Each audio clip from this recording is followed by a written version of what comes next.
मतदाता को चुनने का हक जनता का है। जनता ना मतदान करने का मतलब ही हम अपना नेता हम चुनेंगे। और जैसा कि मतदाता कौन होगा, वो मतदाता हम होंगे ना। 18 भारत के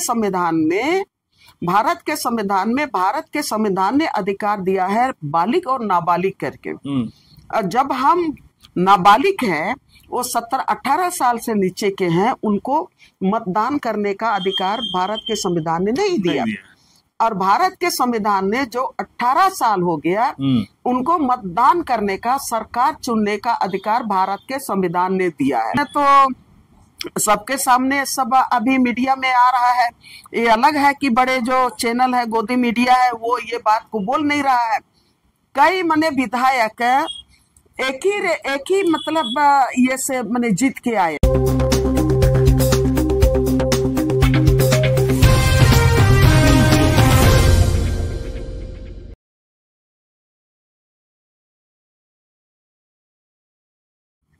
नमस्कार, जोहार। आप देख रहे हैं झारखंड स्वतंत्र खबर। आज हम एक ऐसे मुद्दे पर बात करेंगे जिसे सरकार मतदाता सूची का सुधार कर रही है, लेकिन जनता इसे लोकतंत्र से खिलवाड़ मान रही है, जो है SIR। तो क्या सच में सुधार है या कुछ खेल है दीदी? और सबसे पहले SIR क्या है वो ही बता दीजिएगा। सभी साथियों को मैं झारखंड स्वतंत्र खबर की तरफ से मैं जोहार देती हूँ। और झारखंड स्वतंत्र खबर को भी मैं धन्यवाद देना चाहती हूँ कि जो देश में सिर्फ झारखंड की बात नहीं है, या तो आदिवासी समाज का सवाल केवल नहीं है, लेकिन पूरे देश के नागरिकों का, ये भारतीय नागरिकों का सवाल है, उनके अधिकार का सवाल है। और इस पर हम लोग बात करने के लिए अभी बैठे हुए हैं। एक तो SIR को लेके 2023 से 24 से लगातार देश में हम लोग सुनते आ रहे हैं कि SIR होगा, ये हम लोग सुनते रहे। देखते ही देखते हम लोगों के नज़र के सामने ही SIR आपका महाराष्ट्र में हुआ, राजस्थान में हुआ, और उसका रिजल्ट भी सामने आया। और एक तरफ SIR को लेके ये जनता के अधिकारों का, मतदाताओं का ये अधिकारों का वायलेशन है। और उसके द्वारा जो केंद्र की सरकार है, वो एक खेल खेलने जा रही है। और वो खेल है कि जो आपका SIR के द्वारा, जिसमें कि जो प्रावधान है आपका मतदाता सूची का, SIR का जो फुल फॉर्म जिस तरह से है, स्पेशल इंटेंसिव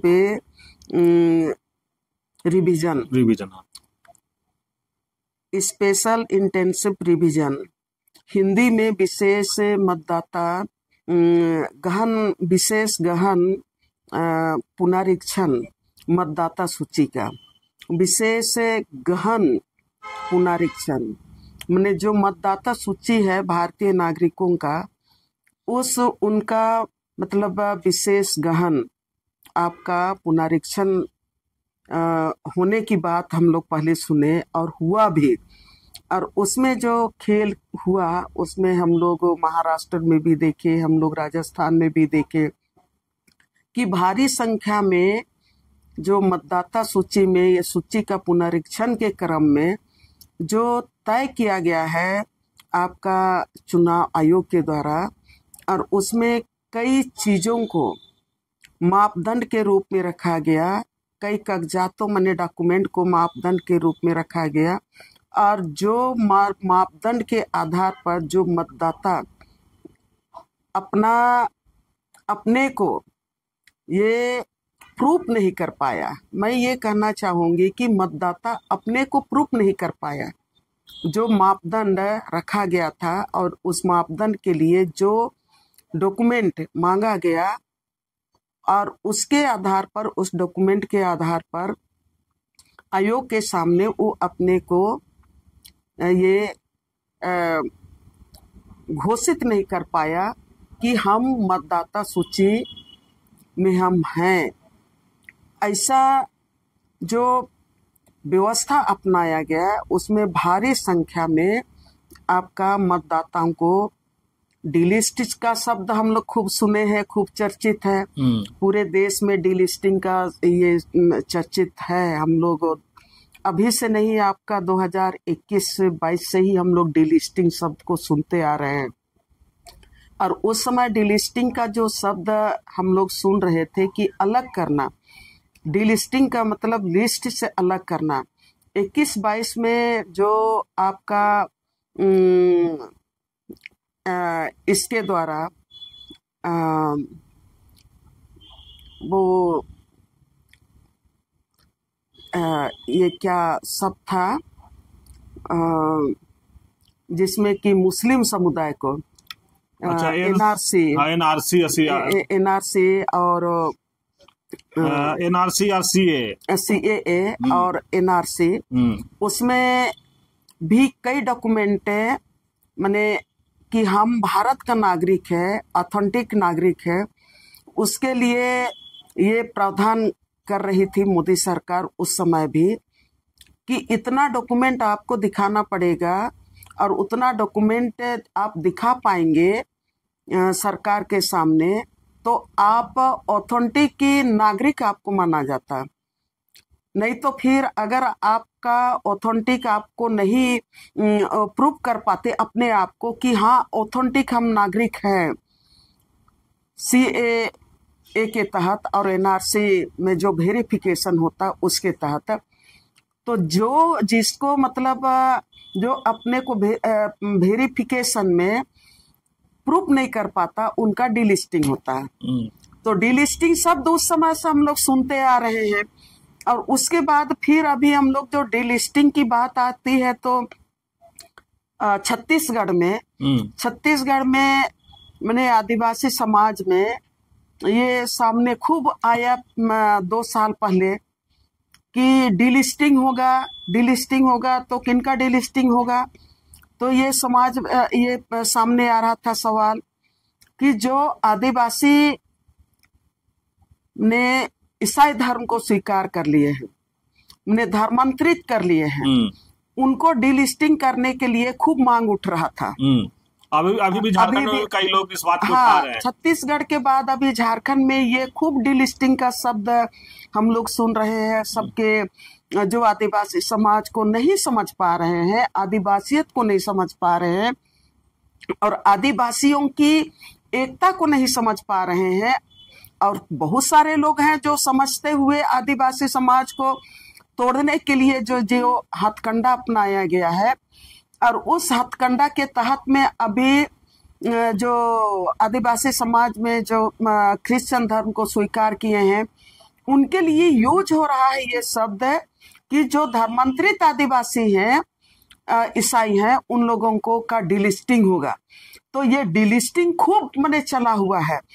तो ये जो डीलिस्टिंग का जो शब्द है उसमें लोगों को लगता है कि डीलिस्टिंग केवल मने धर्मांतरित आदिवासियों को का डीलिस्टिंग होगा, लेकिन यहाँ पर इस शब्द को मतलब समझने की जरूरत है कि डीलिस्टिंग होने का मतलब क्या है।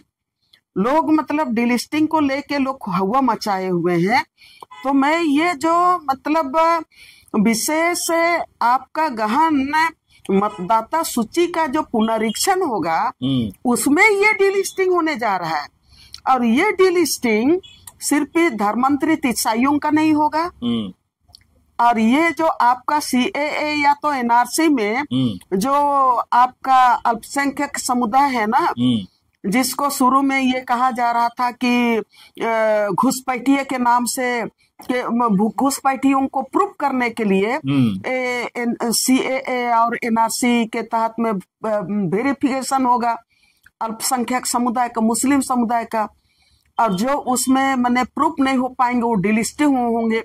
लेकिन अब तो उससे परे निकल के अब जो मतदाता सूची है उनका डिलिस्टिंग माने किस तरह से होगा, ये बड़ा खेल है।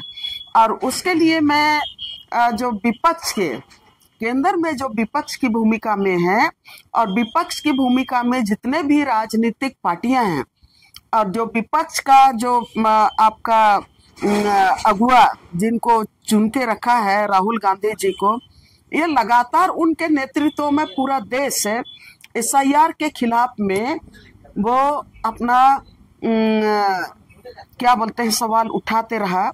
और एसआईआर को लगातार वो भारतीय जनता पार्टी का, आरएसएस का एक एजेंडा के रूप में कि वो अपने वोट बैंक को तैयार करने के लिए और विपक्ष का जो वोट बैंक है उनको डिलिस्ट करने के लिए ये आपका एसआईआर को लेके आया गया है केंद्र सरकार की तरफ से। वो बात सामने लेके आए और लगातार उसको लेके आंदोलन भी हुआ। एक सवाल है दीदी यहीं पर, क्या एसआईआर चुनाव को साफ कर रहा है या लोकतंत्र को साफ कर रहा है? ये आपने बड़ा सवाल उठाया कि अभी हम लोग बिहार चुनाव के पहले किस तरह से मतलब लगातार जब जून महीना में एसआईआर बिहार में एसआईआर व्यवस्था को लागू करने का बात आया, जब ये तमाम चीजें हुआ तो आप देखें और इसमें पूरा दुनिया ने देखा अपने नंगे आंखों से और उस पर सब कोई ताजुब भी किए। मरा हुआ आदमी को जिंदा कर दिया और जो जीवित था उनको भी मरा हुआ घोषित कर दिया। एक आदमी के 5 बार नाम दिखा, एक आदमी का 5 बार नाम दिख रहा है और वो एक जगह नहीं, कई आपका मतदान केंद्रों में वो दिख रहा है। बाहर से भी लोग आके मतलब अपना यहाँ पर अपने को सिद्ध कर लिया। हाँ, वोट देकर चले। हाँ, सिद्ध कर लिया। मैं बोलूंगी कि अपने को सिद्ध कर लिया। बाहर से जो गाड़ी के गाड़ी ढो के लाया मतदान देने के लिए, उसको मतलब गवर्नमेंट की, केंद्र सरकार की व्यवस्था ने उसको मतलब पाक साफ घोषित कर दिया कि मतलब ये ऑथेंटिक मतदाता है। और उसके साथ ही आप देखिए 65 लाख जो वोटर्स थे उनको एसआईआर के द्वारा उनको वोटिंग ये से अलग कर दिया, पहले ही अलग कर दिया 65 लाख को। वो ये आज तक ये क्लियर नहीं हो पाया कि वो किनके मतदाता थे। लेकिन जो माने चुनाव परिणाम जो सामने आया उसमें तो सबके सामने सब अभी मीडिया में आ रहा है। ये अलग है कि बड़े जो चैनल है, गोदी मीडिया है, वो ये बात को बोल नहीं रहा है। कई माने विधायक एक ही मतलब ये से माने जीत के आए। दोनों आपको ये पूर्व उप मुख्यमंत्री है, दोनों का एक ही ये है, एक ही रिजल्ट में एक ही नंबर है। कई विधायकों का एक ही नंबर है। कई मंत्री जो चुन के आए, अभी जीत के आए, उनका एक ही नंबर है। ये तो पहली बार लोकतंत्र में आपने सवाल किया, लोकतंत्र को साफ कर रहे हैं या तो चुनाव का गलत इसको साफ कर रहे हैं। तो यहाँ तो लोकतंत्र में पहली बार इस तरह का हुआ है। पहली बार हम लोगों को ये देखने को मिल रहा है कि हाँ, बच्चों को जब रिजल्ट में नंबर दिया जाता है ना कि इसको हम इतना नंबर देंगे, इसको इतना नंबर देंगे, इसको इतना नंबर देंगे, तो नंबर देने का जो सिस्टम है यहाँ चुनाव में भी ये कम बेस यही रिजल्ट सामने दिखाई आया। तो जहां पर हम लोग कहते हैं कि लोकतंत्र में मतदान करना विवेक से होता है और विवेक से कि आप किनको मत, एक परिवार में 5 लोग हैं तो 5 लोग में भी बोलते हैं कि हाँ, हम कहले बताएंगे कि हम करने किसको वोट किया। ये तो हम जिसका हमारा विवेक बोलता है कि इनको अपना नेता चुनना है, उनको हम अपना विवेक से हम वोटिंग कर रहे हैं। इसको बाहर मतलब किसी और को जानना भी जरूरी नहीं है, तो हम अपने विवेक से वोट कर रहे हैं, ये इस्तेमाल होता है। और चुनाव का जो आत्मा है वही है। लेकिन अभी का जो एसआईआर के बाद जो बिहार में जो चुनाव हुआ वो तो सीधे तौर पर जो लोकतंत्र है ना, लोकतंत्र को आपने साफ करने का काम किया। दीदी SIR के लेके कहीं अगर झारखंड की बात करें तो स्वास्थ्य मंत्री का एक बयान आया है हाँ। कि BLO जब SIR करने आए तो उनको बांध करके रखो, फिर हमको बुलाओ तब बताएंगे SIR क्या होता है। उसके लेके तमाम तरह के यहाँ बात उठ रहा है, लेकिन वास्तविकता में एक सवाल इसी पर है कि मतदाता को चुनने का हक जनता का है या सरकार का है? देखिए, मतदाता को चुनने का हक जनता का है। जनता ना मतदान करने का मतलब ही हम अपना नेता हम चुनेंगे, और जैसा कि मतदाता कौन होगा, वो मतदाता हम होंगे ना। 18 भारत के संविधान ने अधिकार दिया है बालिग और नाबालिग करके। और जब हम नाबालिग हैं, वो 17-18 साल से नीचे के हैं, उनको मतदान करने का अधिकार भारत के संविधान ने नहीं दिया। और भारत के संविधान ने जो 18 साल हो गया, उनको मतदान करने का, सरकार चुनने का अधिकार भारत के संविधान ने दिया है। तो यहाँ पर नेता नहीं दिया, राजनीति नहीं दिया, जो अधिकार, जो मतदान करने का अधिकार और मतदाता बनाने का अधिकार, वो भारत के संविधान में लोकतंत्र ने, भारतीय लोकतंत्र ने वो अधिकार दिया है। वो संवैधानिक अधिकार भारत का संविधान ने दिया है कि 18 साल के बाद हर एक व्यक्ति, चाहे वो डिसेबिलिटी हो या तो आपका जो शारीरिक डिसेबिलिटी का मतलब जो गूंगा हो, बहिरा हो, जो शारीरिक रूप से असक्षम हो, लेकिन हर व्यक्ति 18 साल के बाद वो अपनी सरकार, अपना नेता, अपना जनप्रतिनिधि चुनने के लिए वो माने सक्षम होता है। ये भारत का संविधान दिया है। लेकिन अभी तो आप BLO को बना दिए हैं। BLO आपका तय करता है कि कौन मतदाता होगा, कौन मतदाता नहीं होगा। और अभी जो SIR में कितने मतदाता सक्षम है और कितने मतदाता माने असक्षम है, वो बिहार में BLO तय किया। हाँ। और BLO तय किया, और वही BLO जिंदा को भी मृत कर दिया, मृत को भी जिंदा कर दिया। और जो वही BLO वो तय कर दिया कि आप एक जगह का वोटर नहीं होंगे और कई बूथ में आप मतदान कर सकते हैं। तो ये पूरी तरह से भारतीय लोकतंत्र में, भारतीय संविधान के साथ ये खिलवाड़ हुआ है। लोकतंत्र में भारतीय संविधान के साथ आपका खिलवाड़ हुआ है। और उसी को लेके अभी कल ही मैं देख रही थी कि 60 BLO पर FIR हुआ है। 60 BLO पर FIR हुआ है। मैं FIR करने वाले जो जिंदा दिल हैं, जो सक्षम व्यक्ति है, जो माने भारत को, संविधान को जिंदा रखने के लिए, भारत के संविधान की आत्मा को जिंदा रखने के लिए जो भी व्यक्ति ये कदम उठाया, चाहे तो जो भी राजनीतिक पार्टी ने ये सवाल उठा रहा है, वो धन्यवाद के पात्र है। ये पूरे भारत की नागरिकों के तरफ से कि कम से कम एक हिम्मत के साथ आप कह रहे हैं। मैं उनको भी धन्यवाद देना चाहती हूँ। जब SIR पर हम लोग का बात हो रहा है, निर्मला सीतारमण का पति के बारे भी अभी खूब चर्चा में वो भी है। हाँ।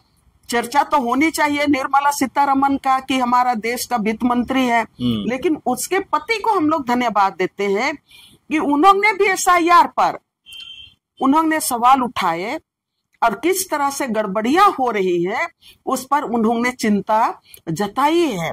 तो आपने जो सवाल किया कि SIR क्या मतदाता सूची को ठीक ठाक करने के लिए है या तो लोकतंत्र को खत्म कर साफ करने के लिए है, तो मैं तभी भी बात बोली कि नहीं, ये लोकतंत्र को साफ करने के लिए, लोकतंत्र में जो भारतीय जो मतदाताओं का जो अधिकार है उसको खत्म करने के लिए SIR को मोदी सरकार ने थोपने का काम किया है। क्यों गरीब और अल्पसंख्यक को ही SIR में सबसे ज्यादा निशाने पर है?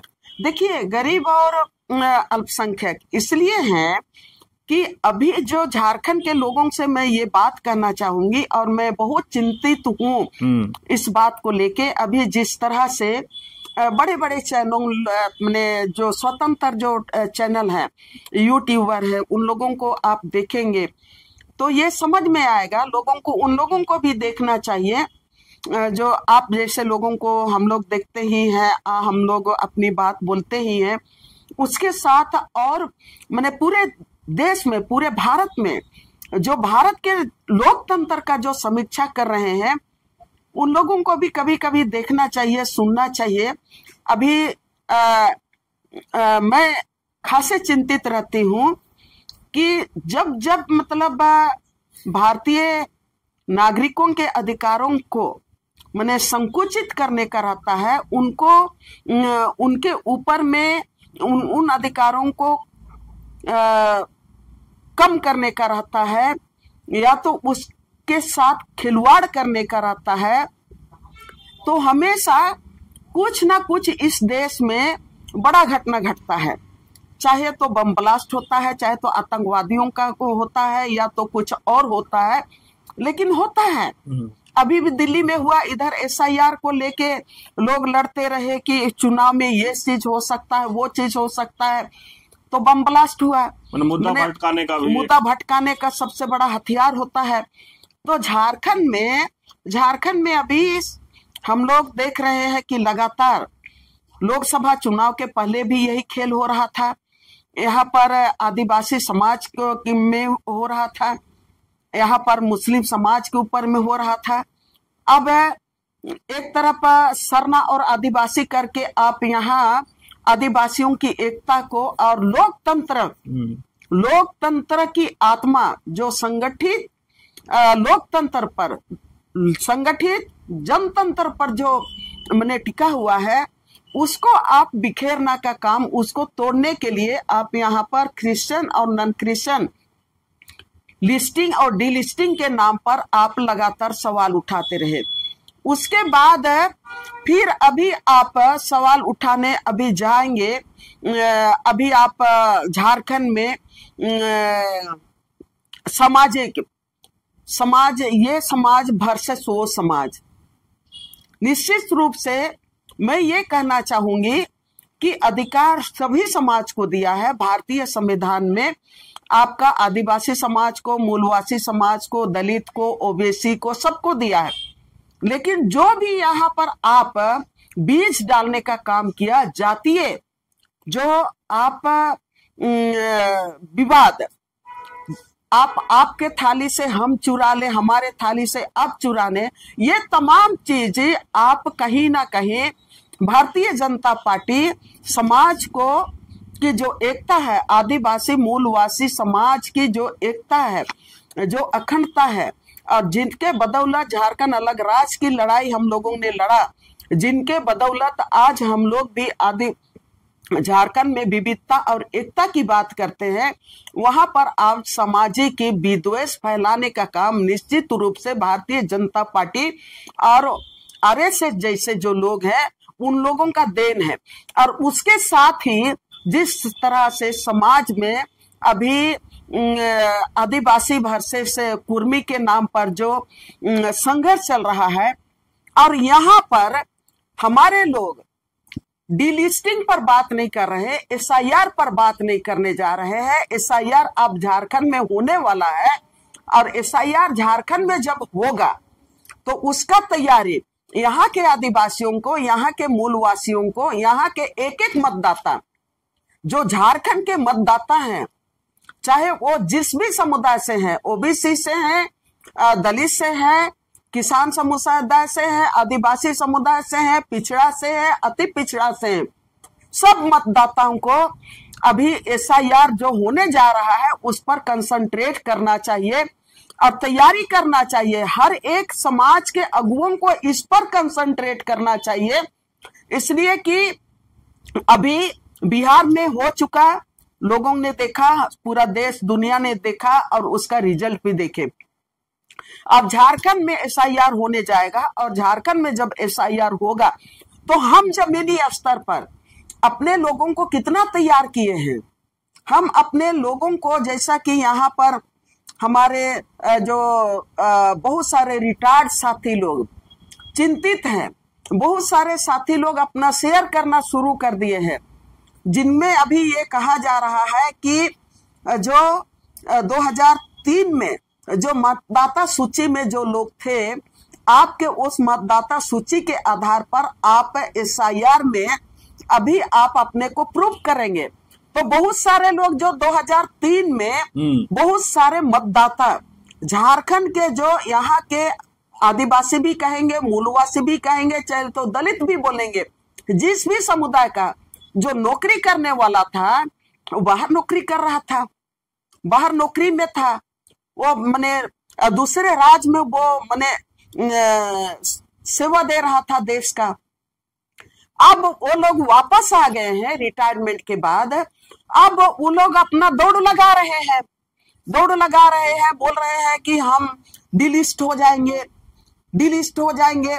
अब उनको सबको हिसाब कह दिया जा रहा है कि अगर 2003 का आप मतदाता सूची में हैं तो आप का कुछ ऑप्शन दिखाई देगा, नहीं तो फिर आप मतदान नहीं कर पाएंगे। कई साथी ये शेयर रोज करते हैं कि हमारा तो, हम तो फलाना उस समय वहां पर थे, वहां पर उस समय वहां पर थे, तो हम तो 2003 का मतदाता सूची में हम थे नहीं।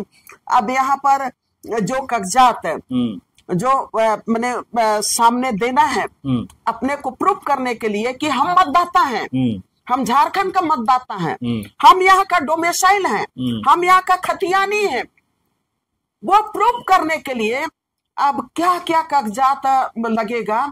अब उसमें लोग लगे हुए हैं, भिड़े हुए हैं, जुटे हुए हैं। कोई क्लियर वो लोग बोलते हैं कि BLO के पास जाते हैं, वो भी क्लियर नहीं बताता है। कोई पदाधिकारी डिप्यूट किया गया है, वो भी साफ साफ नहीं बोलता है। एक तरफ से मैंने ये पिछले बार हम लोग सुने जब उस पर बहस हो रहा था, तो उस समय कहा जा रहा था कि नहीं, आपका आधार कार्ड पर्याप्त नहीं होगा। हाँ, जैसे बिहार में, हाँ, बिहार में बोला जा रहा था ना कि आधार कार्ड पर्याप्त नहीं होगा, वो साबित नहीं करेगा। आधार कार्ड से सब कुछ बनेगा, लेकिन BLO बोला था कि आप जातीय बना के लाइए, तब आवासीय बना के लाइए। तो बहुत पेपर मैंने 20 अगन का, जो कि छोटे तबके का, जो गरीब तबके का, उनके पास का चीज नहीं था। आप पिताजी के जन्म का लेके आइए। लेकिन इसी पर एक सवाल मेरा भी मन में उठा दीदी, आप अभी एक अच्छा बात बोले कि नौकरी करने वाले जो लोग हैं ना, वो तो छटपटा रहे हैं, जबकि नौकरी किए हैं, पढ़े लिखे हैं, वो पेपर जुगाड़ करने में आज दौड़ लगा रहे हैं। लेकिन जो पलायन विस्थापन होकर के जो लोग चले गए हैं झारखंड से, जो बड़ा बड़ा कंपनियां लग गया जहां, अब वो बेचारा चाहेंगे कि हम अपना पुराना कागजात खोज करके SIR हो रहा है BLO के दे पाएंगे, तो क्या उनका वोटर कार्ड में नाम रह पाएगा? ये सब एक बड़ा सवाल है दीदी। तो आपने बहुत बड़ा सवाल मैंने सामने रखा, जनता के सामने। झारखंड के लोगों को मैंने इस पर गंभीर होना चाहिए, पूरी तरह से गंभीर होना चाहिए, इसलिए कि विस्थापित हुए, उनके पास कोई कागजात नहीं है, उनका जमीन भी छिना गया है, उनका जमीन का कागजात भी नहीं है, जमीन भी छिना गया, और उनके पास जाति आवासीय सर्टिफिकेट भी नहीं है। हाँ, आवासीय घरे नहीं है, तो भाई उनके लिए कोई ऑथेंटिक मैंने आपका जो लीगल जो दस्तावेज होना चाहिए जहां पर उनको बसाया गया, वो वहां का लीगल डॉक्यूमेंट भी सरकार ने बना के नहीं दिया है, तो उनका आवासीय भी नहीं है। और देखेंगे कि उनका जाति सर्टिफिकेट तो आज की तारीख में बहुत सारे, जैसे आप पलामू में चले जाएंगे, वहां पर भूंयार आदिवासी है, भूंयार मुंडा है, उनको मुंडा का सर्टिफिकेट ही नहीं मिलता है।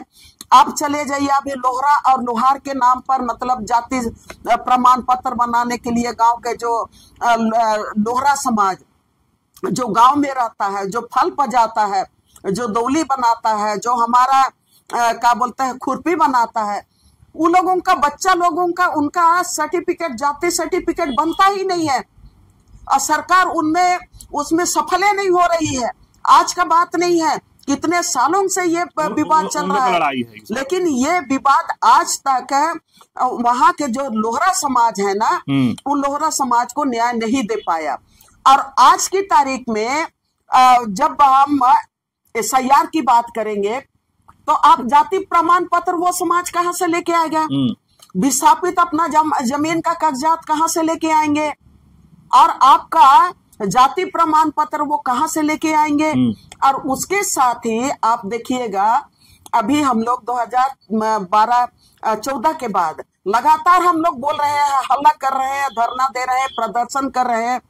अब 2014 के बाद जो जमीन का जो आपका ऑनलाइन हो गया मैंने तमाम जो दस्तावेज, उसमें तमाम लोग जमीन मालिकों का आपके पास खतियान है, आपके पास जमीन का मतलब मैनुअल रसीद आप काट रहे थे जब तक वो मैनुअल ही चलता था, आपके पास विलेज नोट है, आपके पास आपका पूरा गांव का दस्तावेज, हम कहेंगे कि गांव का नक्शा भी है। अब ये ऑनलाइन होने के बाद जमीन का ऑनलाइन में जो गड़बड़ी हुआ, यहाँ पर 50% हर गांव का किसानों का जमीन का जो फेरबदल हुआ, रातों रात मेरा जमीन का मालिक कोई और बन गया। खाता नंबर हमारा था मान लिया 53 था, वो खाता नंबर बदल गया, आपका प्लॉट नंबर बदल गया, उसमें आपका जो प्लॉट नंबर को ही खेसरा भी बोलते हैं, खेसरा नंबर बदल गया, बाकब्जे कौन हमारा मालिक है, वर्तमान मालिक है, वो भी बदल गया, प्लॉट नंबर गायब हो गया, और पूरा जमीन का जो टोटल रकबा है वो बदल गया। और उसको सुधार करने के लिए 2015 से लगातार हम लोग लड़ाई लड़ रहे हैं। 2 साल से आवेदन आपका अंचल कार्यालय में दिया गया है, प्रज्ञा केंद्र में दिया गया है, लेकिन किसानों का जमीन का दस्तावेज सही नहीं हो पा रहा है, उनका सही अपडेट नहीं हो पा रहा है, उनका जो जमीन का रसीद आपका 5 साल 6 साल से नहीं कट रहा है। और आप कह रहे हैं, आप दस्तावेज में बोलते हैं कि आप हर काम में आप देखिए, भारतीय जनता पार्टी ने जो खेल कर दिया है, यहाँ पर SIR में आपका मतदाताओं का सूची में खेल कर दिया है। इसको गंभीरता से सब कोई को लेना चाहिए। आप राजनीति करेंगे तो राजनीति में हमारी बातों को आप मेरे बातों को लेके आप कटाक्ष करेंगे, लेकिन जो पीड़ित लोग हैं उनको आप न्याय नहीं दे पाएंगे। तो मैं ये कहना चाह रही हूं कि जो दस्तावेज आज तक जिसमें सुधार नहीं हो पाया है, आज तक वो दर दर भटक रहे हैं, तो आज हम ये कहना चाहेंगे, जब आपका SAR होगा तो वो गरीब आदमी जिनका जमीन का दस्तावेज जो रसीद नहीं कट रहा है, कल के दिन में आप वो भी आपके सामने नहीं रख पाएगा। उनका जो खतियान बोलेंगे कि खतियान लेके आओ, सही खतियान भी नहीं लेके आपके सामने नहीं रख पाएगा, आपका मैंने सही आपका जमीन का दस्तावेज नहीं रख पाएगा। इसलिए कि 2016 के बाद 2014 के बाद जो केंद्र की सरकार ने जो आपका उठा पटक कर दिए हैं, CNT एक्ट, SPT एक्ट, तमाम कानूनों को आप किनारे करके आप यहाँ पर जो अडानी अंबानी के लिए जो व्यवस्था आपने शुरू कर दिया है, और उस व्यवस्था के तहत आपने लैंड रिकॉर्ड का जो आपने डिजिटलाइजेशन प्रोग्राम चलाया, ऐसे ही मैंने जमीन मालिक आज भूमिहीन आप उनको बना दिए। और जो बाहर के लोग हैं उनको गांव का जमीन का मालिक आप बना दे रहे हैं। अब सिंगल विंडो सिस्टम, आप वहां पर झाड़ भूमि में आप लोग चले जाते हैं, आप झाड़ भूमि में हमारे किसान अपना दस्तावेज नहीं सुधार पा रहे हैं, जो सरकार के हाथ में है वो नहीं सुधार पा रहा है। तो अभी आपने जो सवाल किया कि बड़े बड़े लोग, तो उनका तो पहले ही तैयार हो गया है ना, वोटर लिस्ट उन लोगों का तैयार हो चुका है कि हाँ यहाँ का इस बूथ का इतना वोटर है, इसका उतना, अपना आपका वोटर तैयार हो गए हैं। लेकिन जो गरीब गुरबे हैं वो तो आप अपना आधार कार्ड बनाने में, अपना जमीन का कागजात जो गलत हुआ है उनको सुधारने में आपने गलती कर दिया, उसको सुधारने में उनको 3 साल 4 साल तक वो दौड़ रहे हैं, आज तक नहीं कर पाए, तब क्या दस्तावेज आपके सामने देंगे। तो निश्चित रूप से SIR जब होगा और उस समय जो आपका जो वेरिफिकेशन होगा, उसमें एक तरफ तो आपने क्या बोलते हैं लैंड रिकॉर्ड का जो सिस्टम को आपने डिजिटलाइजेशन करके जमीन मालिकों को आपने उनका जमीन को लूट के आप उनको भूमिहीन बना दे रहे हैं। अब दूसरा, आप यहाँ पर एसआईआर जब होगा तो आपका वो डिजिटल सर्वे होगा, और उस डिजिटल सर्वे में आपका होगा कि हाँ कितने लोग हमारा, आपने बोला कि पलायन जो कर गए हैं उनका आप कहाँ से, वो लोग आपका 10 साल 15 साल 20 साल से लोग बाहर हैं, उनको आप एसआईआर में आप कैसे शामिल करेंगे, कैसे उनको आप न्याय दे पाएंगे, ये भी सोचने वाली सबसे बड़ा सवाल है।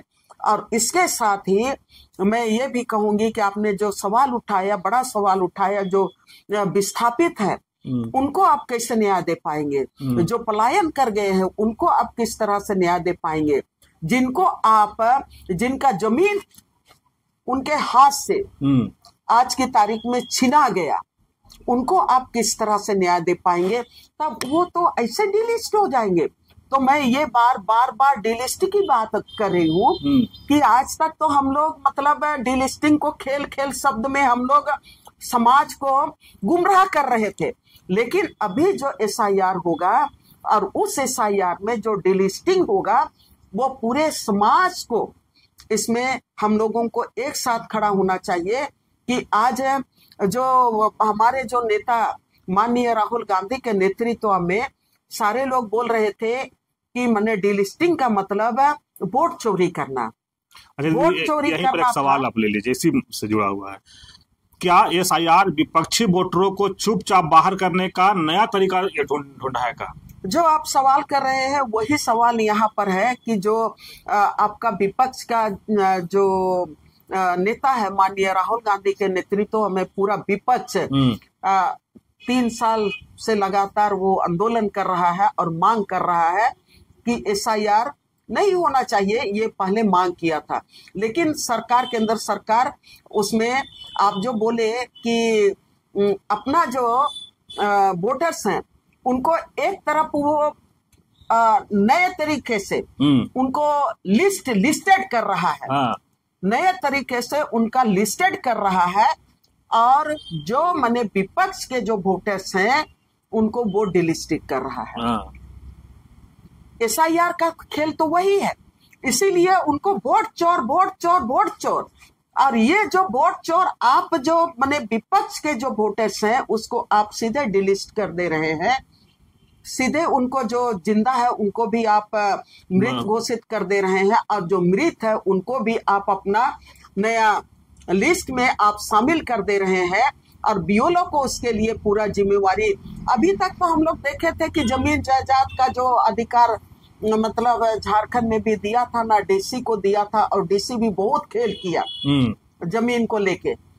और यहाँ तो हम लोग CNT एक्ट का इलाका में हम लोग बैठे हुए हैं, CNT एक्ट में जो CNT एक्ट के तहत जो जमीन का घपला होता है, मैंने गैर कानूनी तरीके से आदिवासियों का जमीन को मैंने छीना जाता है, तो उनको SAR कोर्ट के द्वारा उनको वापस करने की बात होती है, और उनको डीसी को जिम्मेवारी दी है ना, तो डीसी खूब खेल खेला, बार मैं बोलती हूँ।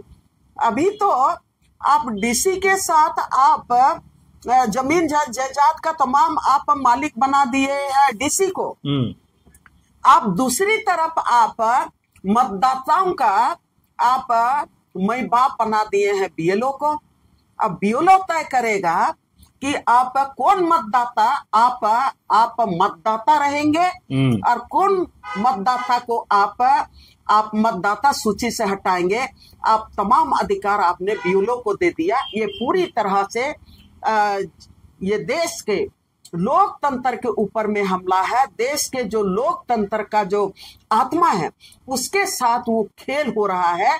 और देश को आप जो हिंदू राष्ट्र की बनाने की बात करते हैं ना, देश को आप हिंदू राष्ट्र बनाने की बात करते हैं, तो देश को इस रास्ता से आप हिंदू राष्ट्र बनाने के तरफ ले जा रहे हैं। इसमें भी आपको मतलब हमारे तमाम लोगों को समझने की जरूरत है कि आपका हिंदू मतदाता केवल रहेंगे, आपका बीजेपी का मतदाता केवल रहेंगे तो निश्चित रूप से आप हिंदू राष्ट्र घोषित करेंगे, इसमें कोई इफ बट नहीं है। तो ये आप धार्मिक रूप से भी पहले ये कहा जा रहा था ना कि यूसीसी लागू करेंगे, यूसीसी लागू करेंगे, उसमें भी मैंने आंदोलन हुआ देश के, मतलब हर जाति धर्म के लोगों ने कहा कि नहीं ऐसा कैसे हो सकता है। उस समय आपको चुप होना पड़ा, तो आपने नया तरीका आप SIR के द्वारा आप करने जा रहे हैं।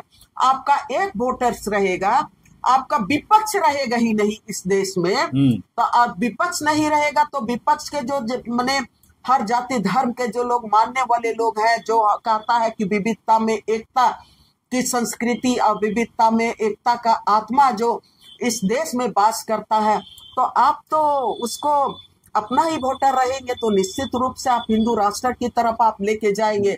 अब ये SIR के खेल में बहुत सारी चीजें सामने आ रही है, और वो SIR एक ऐसा हथियार है जिससे बहुत सारा चीज वो अपने इसमें अपने झोले में अपने तरफ तमाम चीजों को इस देश को अपने तरफ करना चाहता है। उसका एक बड़ा खेल है SIR। दीदी ठीक है, SIR का खेल एक और जो मेरे समझ में आ रहा है, हम आपसे पूछ रहे हैं, SIR सुरक्षा या डर फैलाने का हथियार। डर इसलिए हम ये कह रहे हैं कि SIR का इसलिए अभी से मुद्दा उठाने की कोशिश किया जा रहा है कि झारखंड की बात करें या पूरा देश की बात करें, कोई विकास, कोई रोजगार, कोई तमाम चीज को बात ना करके SIR का जो डर है ना, या इस तरह से पेपर का जो खेल है कि पेपर जुगाड़ करते रहिए। अब तो यहाँ के जो भी लोग विपक्ष कहेंगे एक तरफ, तो या जो लोग मिडिल क्लास या लोअर क्लास या हायर क्लास, ये भी कह सकते हैं। हायर क्लास तो इत्मीनान है कि हम तो वोट देंगे ही, लेकिन लोअर है वो चिंतित है कि पेपर जुगाड़ करेंगे तब तो हम अगला वोट देंगे, नागरिक रहेंगे तब तो आवाज उठाएंगे। ये एक बड़ा समस्या दिख रहा है SIR को लेकर के।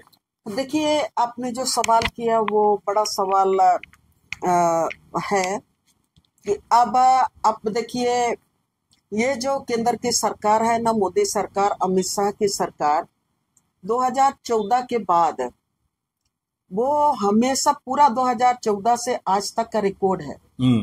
कब उन्होंने रोजगार पर बात किया, कब उन्होंने मैंने लोगों के शिक्षा दीक्षा को बेहतर करने की बात की, कब देश का शिक्षा स्वास्थ्य व्यवस्था को मजबूत करने का बात किया, कब यहाँ का लोकतंत्र को मजबूत करने का बात किया, कौन ऐसा प्रोजेक्ट लाया? यहाँ तो सिर्फ और सिर्फ आप रोजगार की बात की तो वो अडानी और अंबानी को रोजगार दिया है। पूरा अब 2014 से 2000 आज तक का 25 तक का देखिएगा, इस देश में सबसे अमीर अगर है तो अडानी है, अंबानी है, और कोई दूसरा नहीं है। आज देश का आपका जितना भी संसाधन है वो अडानी और अंबानी के हाथ में वो गिरवी रख दिया गया।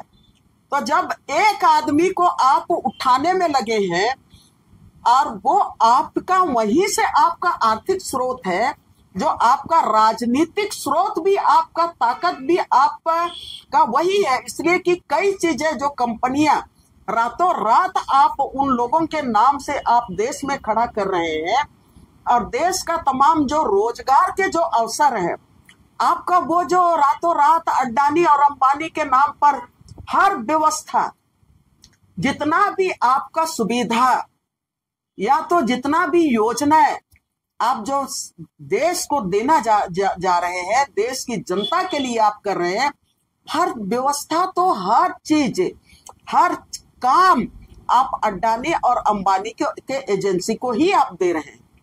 अडानी और अंबानी के एजेंसी के से बाहर इस देश में कोई ऐसा कंपनी किसी भी मैंने क्षेत्र में आप नहीं देखिएगा।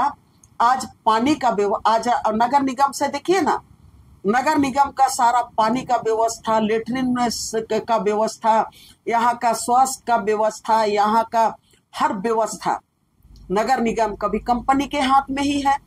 अब इस देश का जल छाजन आप देखेंगे, शुद्ध पानी पिलाने का भी व्यवस्था अंबानी के अडानी के हाथ में है। यहाँ का जंगल का व्यवस्था अडानी और अंबानी के हाथ में है।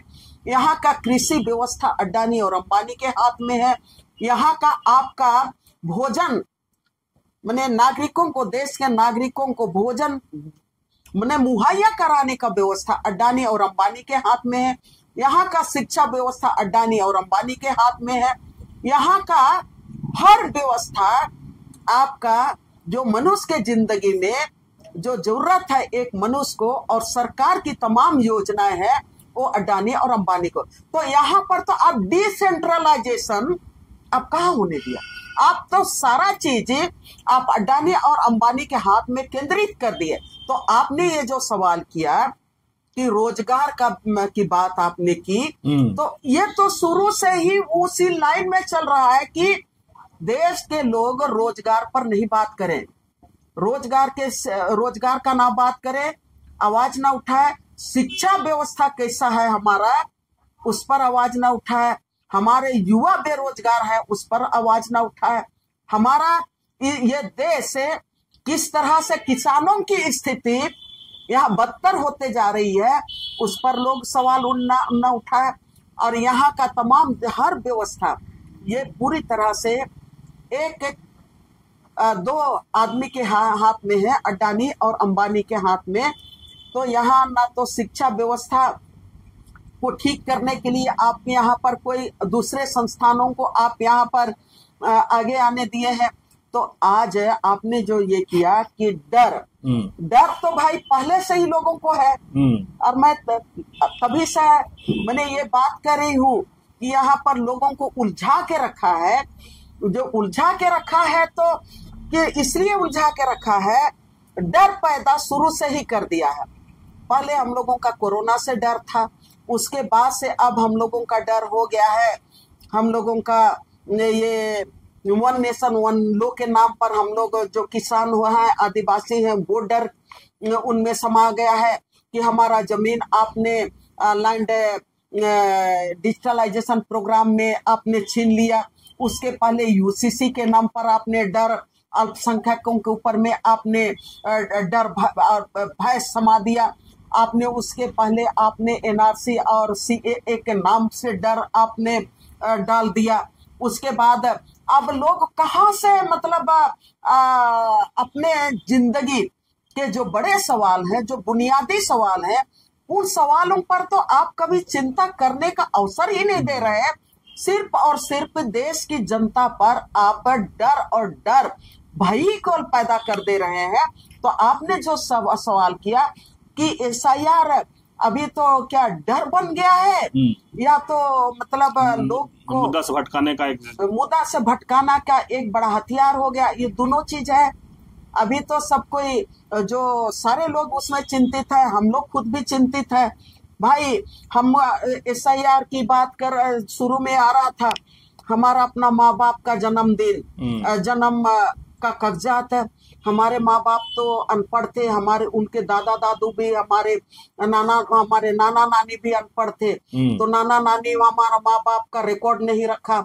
हमारा दादा दादू अनपढ़ थे, जो हमारे बाप का जन्म कब हुआ था वो रिकॉर्ड भी उन लोग नहीं रखा। यहाँ तक कि हम लोगों का जन्म कब हुआ था, हम लोग को तो मतलब स्कूल में जब एडमिशन लेने के लिए गए ना, तब स्कूल में मतलब कि हाँ आपका जन्म, मुझको बोलते हैं कि हाँ ये जो रेलवे लाइन बना ना आपका रांची और संबलपुर वाला रेलवे लाइन बनने के बाद जब ट्रेन चलने लगा तब आपका तुम्हारा जन्म हुआ है। माँ लोग बोलते हैं कि ट्रेन जब चला ना तब तुम्हारा जन्म हुआ। तो भाई हम लोग का जन्म अपने कागजात हमारा हम लोग नहीं दे पाएंगे तो हमारा माँ बाप का जन्म ओरिजिनल जन्म ये कहाँ से दे पाएंगे। तो ऐसे परिस्थिति में हर व्यक्ति अभी चिंतित है। और इसलिए कि उस समय हम लोग सबको जानते हैं थे कि शायद मैं बोलूंगी मध्य प्रदेश के किसान लोग भी मैंने उस समय हमारी ही स्थिति में वो लोग भी थे, बिहार के लोग भी शायद उस समय उसी स्थिति में रहे होंगे। अभी बच्चा लोग मैंने अपना बना लिया, माँ बाप का कागजात, वो अलग बात है अब सरकार से फेस करने के लिए। तो अभी तो हम लोग माँ बाप का जन्म मैंने पत्री हम लोग खोजेंगे, तब उसके बाद हम लोग बोलेंगे कि हमारा जन्म पत्री ये है। तब ऐसे परिस्थिति में आप जो कह रहे हैं कि डर है या तो मतलब मुद्दों से भटका। अभी तो भाई डर भी है, और अभी तो हम लोगों के कौन बात करने जाएगा कि हम विस्थापन, हमारा गांव का विस्थापित होने वाला है, हमारे गांव को मतलब ये जमीन लेने जा रहे हैं। अभी तो लोग उसी इसमें जाएगा ना। अभी ऐसे ही लोग व्यस्त हैं, सब एक दूसरे से उलझा हुआ है। तो ये केंद्र सरकार का अपना एक छोटा बड़ा सा एजेंडा सवाल, है। एसआईआर लागू रहा तो अगला चुनाव जनता का होगा या सत्ता का होगा? तो भाई जैसे बिहार में हुआ, बिहार में सत्ता का हुआ, जनता का नहीं रहा। सत्ता का हुआ, आप देखिए राजस्थान में ना, राजस्थान में कौन उम्मीद किया था, लेकिन सब कोई को लगा के केंद्र में, और सब कोई बोलते हैं तो सही बात है, आज की तारीख में बोलता है नहीं कि मोदी है तो मुमकिन है, मोदी है तो भाई जिंदा आदमी भी मृत हो गया, मृत आदमी भी जिंदा हो गया। तो आप जो बोल रहे हैं कि संभव है सत्ता का होगा कि जनता का होगा, आज अभी तो यहाँ पर तमाम जितना भी मैंने भारत के लोकतांत्रिक ढांचे में जितना भी आपका ढांचागत व्यवस्था है, लोकतंत्र में जो ढांचागत व्यवस्था है, संघीय ढांचा है, सब संघीय ढांचा तो मोदी और आपका अमित शाह जैसा चाहेंगे, पूरा संघीय ढांचा का जो अस्तित्व है वो खत्म हो चुका है, सब उनके रिमोट में है, वो जो चाह रहे हैं वो वही हो रहा है। तो आप टोटल इसमें मैं यही करना चाहूंगी कि हमारे लोगों को, इसका मतलब ये नहीं है हमको संघर्ष मैंने छोड़ देना पड़ेगा, उम्मीदें छोड़ देनी होगी, संघर्ष करना पड़ेगा, संघर्ष करना पड़ेगा। और जमीनी स्तर पर चाहे पॉलिटिकल पार्टी हैं हमारे, जो आपका झारखंड में तो सत्ता पक्ष की बात करेंगे, सत्ता पक्ष की ज्यादा जिम्मेवारी है अब सरकार की कि जब एसआईआर होगा तो इस एसआईआर के समय में हमारा एक एक मतदाता को न्याय मिले, वो एक एक मतदाता के ऊपर में उनको जोड़ने का काम सही तरीके से पूरा आप ताकत लगा के यहाँ की सरकार को करनी पड़ेगी, ताकि कोई भी मतदाता के साथ खेल ना हो। उनका जो अपना लोकतांत्रिक अधिकार है, उस लोकतांत्रिक अधिकार से अपना सत्ता, अपना सरकार बनाने का, अपना प्रतिनिधि चुनने का, उस अधिकार से उनको वंचित ना किया जाए। और जो पलायित है उनके लिए भी सरकार को विशेष व्यवस्था करनी चाहिए। अगर बिहार चुनाव में, चुनाव के समय बाहर के लोगों को ढो के लाया जा सकता है, तो यहाँ की सरकार को जब एसआईआर होगा, जितने भी पलायन किए गए हैं हर गांव से ये बीएलओ को जिम्मा दिया जाए, बीएलओ को जिम्मा दिया जाए कि कितने लोग पलायित हैं और कहां पलायन किए हैं, उनको सरकार वापस लाए और अपना यहाँ पर एसआईआर के समय उनका नाम को लोकतांत्रिक तरीके से वो जोड़ा जाए। ऐसा नहीं कि जिस तरह से गलत तरीके से जो मतलब यहाँ पर भी तब वो मैंने वो खेल होगा।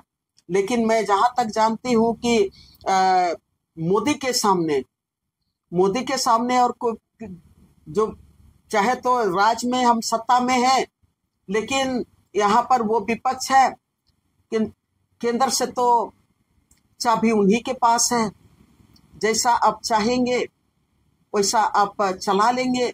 इसलिए मैं सबको से आग्रह करना चाहूंगी कि ये जो बड़ा हथकंडा है लोकतंत्र में, जो भारतीय लोकतंत्र में हर एक मतदाताओं को अपने विवेक से मतदान करने का, और इसके साथ एसआईआर के नाम पर जो खेल केंद्र सरकार कर रही है, उस खेल को खत्म करना होगा।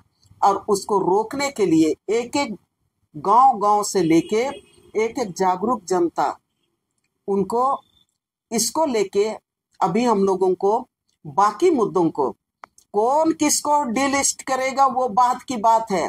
पहले आप डिलिस्ट होने जा रहे हैं। भारतीय लोकतंत्र से अपने मतदान करने के अधिकार से उसको रोकने के लिए पहले हम लोगों को उसके साथ हम लोगों को लड़ना चाहिए। उस व्यवस्था को रोकने के लिए हम लोगों को एक होना चाहिए और अबुआ सरकार को उसके लिए पूरी तरह से तैयारी करनी चाहिए। तभी मैं जो बात मैं देख रही हूँ, आपको भी विश्लेषण करना चाहिए कि मैं ये बात कही कि ये मतदान के तरफ से कहीं हिंदू राष्ट्र के तरफ आप नहीं जा रहे हैं, इसमें कोई बात नहीं है। और जो यूसीसी को लेके उसमें डिलिस्ट करने का जो बात किया गया था, एनआरसी में डिलिस्ट करने की बात की कही जा रही थी, तमाम चीज एक ही चीज इसमें दिखाई दे रहा है। और मुझको लगता है कि अभी ये बड़ा हर किसी के लिए चुनौती का समय है। इस चुनौती का समय को इस राज्य के लिए, इस देश के नागरिकों के हित में और देश के लोकतंत्र के लिए और देश के भारतीय संविधान को बचाने के लिए हम लोगों को पूरी तरह से सतर्क होके, हम लोगों को तमाम झगड़ों को दूर करके हम लोगों को अभी एसआईआर होने वाला है, उसके लिए हम लोगों को तैयारी करना होगा कि लोकतंत्र कैसे बचा सकते हैं। भारत के संविधान को बचाना हर एक नागरिक का धर्म है। हम अपने धर्म को निभा पाए, ये मैं आप लोगों से आग्रह करना चाहती हूँ। आप सुन रहे थे आरएलए दैनिक बादल की बात। हम लोग शुरू किए थे एसआईआर पर, और एसआईआर पर बहुत अच्छे ढंग से समझाने की कोशिश किए झारखंड के लोग, देश के लोगों को। लेकिन सबसे बड़ी बात एक दीदी बता गए, जो बिहार में चुनाव हुआ ना, उसको दिखाते हुए कि बिहार के आदमी को लोग बोलता है कि तेज होता है। और जहां तक अब झारखंड में हम लोग हैं, झारखंड की बात करें ना, तो यहाँ का आदमी थोड़ा सा उस हिसाब से शिक्षित नहीं है, जैसे ग्रामीण के आदिवासी हो या जो मूलवासी भी हैं। जो ग्रामीण क्षेत्र में है आज भी पुराना दस्तावेज नहीं रखे हैं। लेकिन जब बिहार की बात करें, जिसको लोग बोलता है कि बिहारी तेज होता है, अगर वो अपना दस्तावेज नहीं जुगाड़ कर पाए और एसआईआर में अपना नाम जो कटा उसको नहीं जुड़वा पाए, तो आप सोच सकते हैं कि अगर झारखंड की बात करें तो यहाँ क्या हाल होगा। उसी तरह से अगर बंगाल की बात करें, जिस तरह से ममता बनर्जी भी इस बात को एसआईआर को लेकर के जिस तरह से वो चिंतित है कि बिहार में अगर नाम काटा गया है तो मेरे यहाँ भी जो मेरे वोटर होंगे शायद उनका नाम काट करके बाहरी लोगों का नाम जोड़ा जाए और बाहर से ट्रेन भर भर के लोग ला करके वोट दिला दें यहाँ। तो बात बहुत अच्छे तरीके से दयानंद जी समझाने की कोशिश किए कि अगर हम जन्मे थे तो हमको इस तरह से कहा गया था कि ट्रेन चालू हुआ है तो आपका जन्म तिथि होगा। अब तो कहा जाए कि अगर मेरी माँ पिताजी को लेके आए जन्म या कहा कैसे, तो खोजना बड़ा मुश्किल होगा। तो आज के जो आदिवासी समाज के लोग हैं, तमाम इस तरह से जो छोटे क्लास के लोग हैं, वो अपने पूर्वजों का खोजना जन्म तिथि कहाँ। और यहाँ तो बड़ी समस्या पलायन, अगर कोई पलायन कर गए हैं तो कहीं उनका बोकारो में घर था या कहें कि रांची में एचईसी बन रहा था तो चल गए हैं चतरा। अब यहाँ जमीन तो उनका यहाँ था, तो यहाँ खोजना बड़ा मुश्किल हो जाएगा कि इनका जमीन कहाँ था, घर कहाँ था। तो एसआईआर के बहाने कहीं न कहीं सरकार कोई और खेल तो नहीं खेल रही है। इसी पर पूरी बात हम लोग दयामनी जी से 1 घंटा किए कि लोगों समझें और हर लड़ाई को छोड़ करके लोग डिलिस्टिंग का बहुत अच्छा दीदी बात बोले। डिलिस्टिंग का तो सरना ईसाई के लोग बात कर रहे हैं, लेकिन डिलिस्ट तो यहाँ खुद हो जा रहे हैं लोग, और उसको लोग किसी को दिख नहीं रहा है कि डिलिस्टिंग कैसे लोग सरकार कर दे रहे हैं उनको। तो यहाँ इस समय आ गया है कि आप देश के नागरिक रहेंगे, देश के नागरिक होते हुए भी रहेंगे कि नहीं रहेंगे, वो अब समय आ गया, उसको बचाने का समय आ गया है। तो इसके लिए जागरूक होना होगा। बीएलओ चाहे जो भी हो, उनको सही से समझाना होगा। सरकार का भी इस पर निष्पक्ष कहेंगे शायद कराना होगा, नहीं तो जिस तरह से गरीब आदमी अपनी मूलभूत सुविधा से सब छूट जाएगा। आज राशन की बात होता है, पेंशन की बात होता है, कुछ नहीं मिलेगा उनको, वोटर लिस्ट में नाम नहीं रहेगा, कुछ नहीं मिलेगा, और जो कॉर्पोरेट घराने हैं पूरी तरह से हावी हो जाएंगे। तो इसी तरह खबर को देखने के लिए आप झारखंड स्वतंत्र खबर से जुड़े रहिए। जोहार, नमस्कार।